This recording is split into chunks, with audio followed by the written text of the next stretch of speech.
Hi everyone, welcome back to my channel. Please don't forget to subscribe, hit that notification bell so that you are first to get my videos. Today my BFF finally came over. The last time I've seen her was July of last year.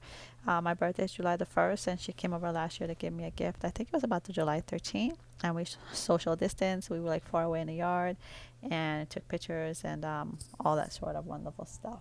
So this is the first time I've seen her since the pandemic. Actually, no, I think I went by her home a few times, but we kind of just stayed far away from like the car and to her steps. And she had on prior to this, she had on those nails where you get to like stick it on. I forget what they're not the nails, but like the polish where it's like a stick on. I forget what they call those. And those are really good. They were kind of difficult to come off. You could still see there's a little bit of it around the nails, so I'm trying to e-file those off. So yeah, she came. She loved the beach water theme, so I'm gonna be doing the blue gel polish on natural nails, no extensions on her nails, and then she doesn't like a lot of bling, but I was able to put the glitter for the beach or the sand on the beach, and then a few embellishment like the turtle and a few shells. So I'm just following up her nails and trying to get it clean and prep for the gel process. So you guys know that when I do nails, I try to tell a story because it is a longer video and I'm not really doing a tutorial on nails. I've only had my license for about 2 years. So I'm not trying to teach, I'm still learning. So yeah, I've learned a lot. I've honestly learned a lot through social media and doing YouTube and different got certified in early. I want to get certification in the price system, but so far I do use the system, but I love it. I love that system, and I don't do acrylic because I can't handle the smell. It's too much for my body. And build a gel or the price system or gelish system from Kara Sky. Dehydrating her nails and then doing a primer and then going straight to the base coat. But so let's see, what topic do we want to talk about today? Let's see. Let's talk about how you're doing mentally. How are you guys doing? Are you staying healthy, mentally healthy, physically healthy? Sorry about that.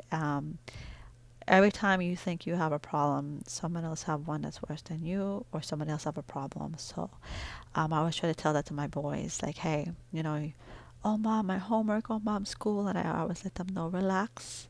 Are you alive? Are you healthy? Hey, that's Bodyguard from Orally. That's a very good product to use.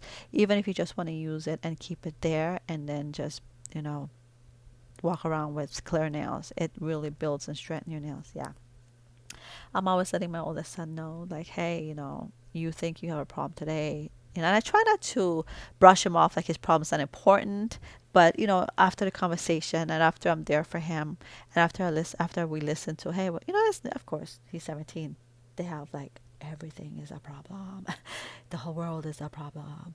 No, so you don't want to brush anything off. You don't want to say, "Do shut up," because such a such. It's because it's their problem. You have to respect that. So, whatever situation they're going through, which is, my son is a quiet dude. He doesn't harass about anything. He's such a calm dude. He asked one day for, I think, I don't even know, like when he got into college, can he get these shoes? And he was like in the middle of 12th grade. I'm like, get the shoes now. And by the time the shoes were like expensive, and when he went to get them, they were $200 more. I'm like, that's why with tennis shoes, you have to get those now. So it was the Kobe, oh yeah, Bruce Lee, Kobe's son. So he's a pretty cool kid. So whenever if there's something on his mind, he comes and talk to us, and we talk to him. But you kind of still want to remind them that do not let that break you, because you could be dealing with this. You could have this, like with my dealing with my illness, not knowing what was going on at first, not knowing what was going on with me, not knowing why I was dealing with this. I honestly God thought tomorrow was going to die. Today was my last day. Every day was not, 100% for me, not knowing where I stood. So like I let them know, like, hon, I understand you're going through this, and I'm not taking that away. I'm trying to take away from it, but just be thankful you have a roof over your head, you have a bed, your own room, you have your own television, you have your own, you have your own stuff, um, And he, don't get me wrong, that's who this kid is. My son is like, Mom, like his birthday's coming up in September. We are in July. He's like, I don't know what to ask for. Like, I have everything. And so I said, well, do you want a party? Which, by the way, is a joke because one, there's a pandemic going on, but not only that, too, my son doesn't like being around people. He's like, he's happy just being in his room and hanging out. So, both of them is like, he looks at me, he laughs because he knows I'm joking. He goes, no, I don't know what I want. I just don't know. I go, hun, a birthday is just to get something. It's not to be like, oh, I need that, so I'm going to get that. Oh, I've been waiting for that for 10 years. But if I, get something. He said, well, I already have shoes. I said, dude, basketball is done. High school basketball is done. He's hoping to get on the college team, and he's working towards that. So he's saving those shoes for college. I'm like, college is still August. I don't even know when the basketball season starts. So why don't you just use your shoes, and then when the time comes, get some other tennis shoes for that? But no, what if my feet doesn't grow, and then I'm going to ruin my shoes walking on regular cement? And I'm so, but, you know, those are the things like we deal with. So whenever something comes up in life that I see someone is struggling with, I always send them like if it's see, I watch TikTok a lot. If I see something on TikTok going on with somebody hurt, somebody injured, somebody going through whatever they're going through, I would send it to them and go, wow, and not to take away again from if they have a problem, but just normal, like just remember how blessed we are, how thankful we are, how happy we are, things like that. And even though I've been ill for a while, today actually makes 1 year that this came down, this demon spirit came down and stole my happiness. Um, that I've come a long way. Like I literally couldn't even leave my house the other day because of severe anxiety. And I mean, when I said leave it, I couldn't leave it alone. My husband had to take me to run. He would come home, and we run a business together. And when he would come home, he would have to take me to run my errands, and I would try to be like, you know, thank God I'm still alive, things like that. So what are you dealing with? What are you dealing with that um, you think it's the end of the world? Maybe it is. And do you need a prayer? Do you need a prayer? Do you need? You know what I hate? I hate when people tell you, one, you need to pray. Two, this is scripture. So I'm a Christian, and when I say I'm a Christian, it's because I believe in God. That's what Christianity means. But I despise these Christians that feel that they could judge you, like their lives are so effing perfect that they can judge you. I hate those ones. Oh gosh. Ugh. So I'm always, you know, like lately, like a few times since I'm able to talk about a little bit more what I've been dealing with, people are like, oh, you need to pray. Or if you just talk to somebody about something, or you overhear a conversation and you hear somebody say, you need to pray. I'm like, how do you know I don't pray? Who told you I don't pray? Oh, I know what it is, because this sickness came down on this person. They don't pray because God put the sickness on them. That's what it is, right? Is that what you're implying by saying you need to pray? Because you need to check your life, the way you lived it, the way you used to live it, the way you're living it now, whatever your issue is. Check your own life before you tell somebody I need to pray, because you don't know who they have. And even though I'm a Christian, if you are an atheist and don't believe in God, I respect you. If you believe in whatever religion you believe in, I respect you. The same way I expect you to respect me. So the next thing is, oh, have you listened to this verse?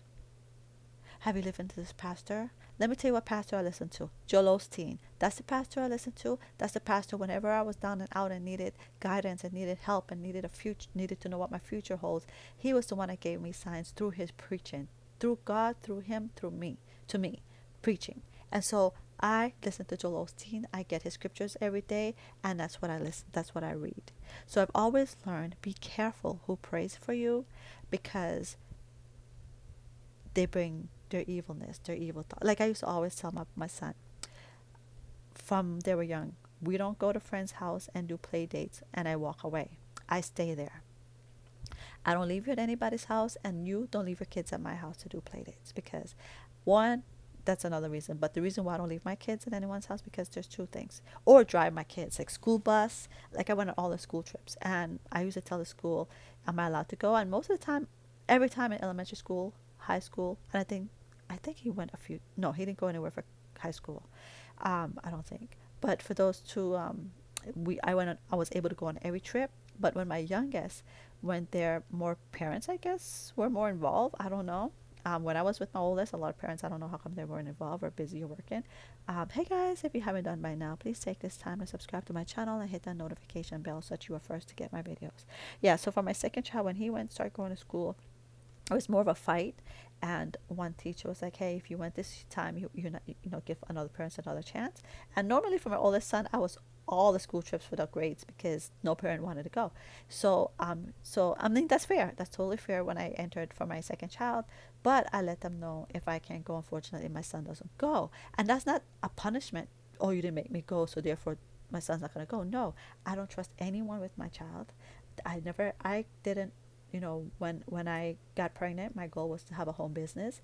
I pray for that every day, and I got a home business. I was able to stay at home and run the business with my husband. My husband works in a field. I stay at home, and I'm able to be there for my kids every time. So that prayer came through for me and my husband. And so how it worked out.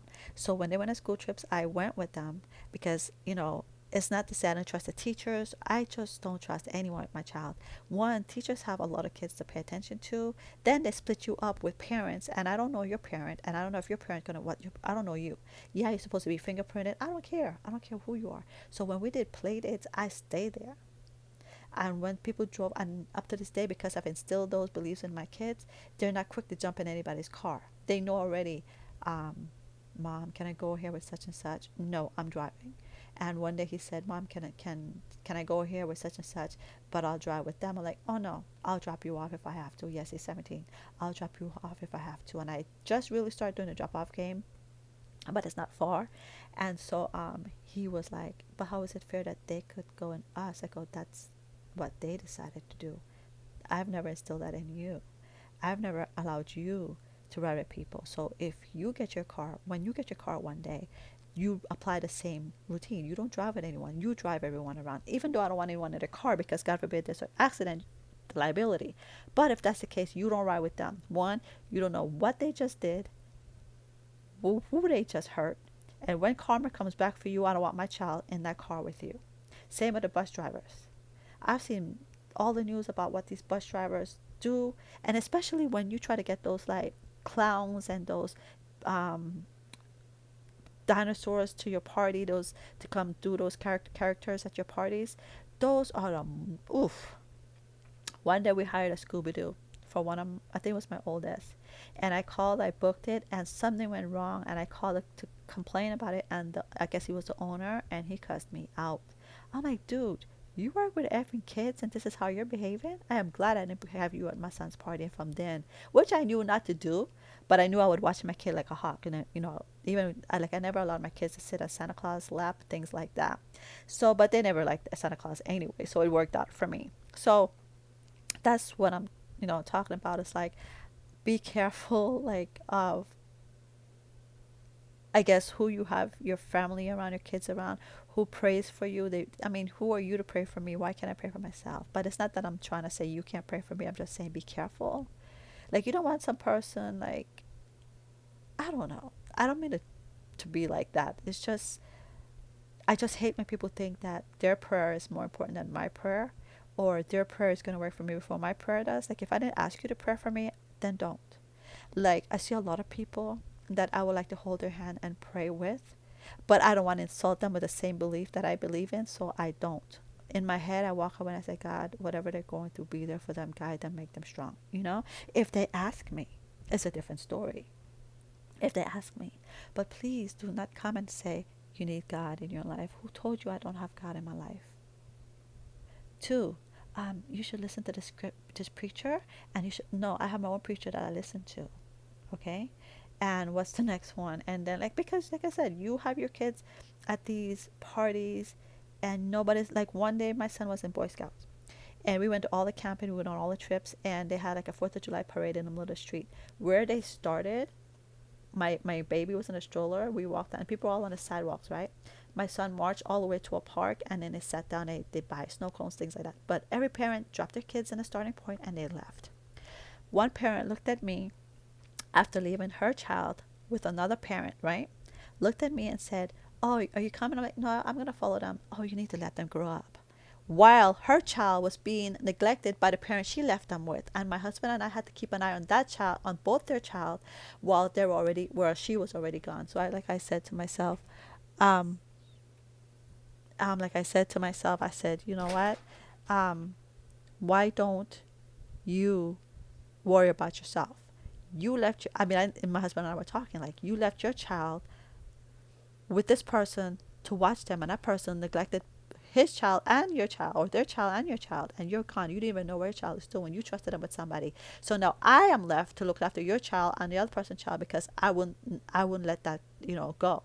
I can't see a child hurt or anybody hurt on my clock. So we walked the whole way on the sidewalk, all the way to the end of the park, and at the end of the park we threw down a little blanket and we hung out and picnic there. But who are you, bitch, to tell me that I need to let my child grow up? So I said, you're the parent that's going to find your child head cut off in a river somewhere because you're too trusting of people. Yes, our kids need to grow up. And I'm not saying, because I was the one that I lived at a strict house, and I told my son, I don't want to be strict at that point, but let's be honest with each other. He goes to, his girlfriend's house, whatever. He checks in with me. I drop him off. I pick him up, and I make sure what he has to do, he's responsible about it. So yeah, we can't control our kid. They have to grow up one day, or we can't not have them go out in the world. Like she said, oh, you need to let them grow up. You have to still be careful. There's, at a certain age, you do certain things. You don't let them out from the come out of your uterus, right? So then there's stages that kids have to learn and mature. Maybe I'm still a few stages behind, but hey, I'm okay with that, because guess what? My kids are healthy and safe. So anyway, that's my little rant for the day. I tried to do a little topic while doing nails because it's a longer video. But if you have any questions, leave them below.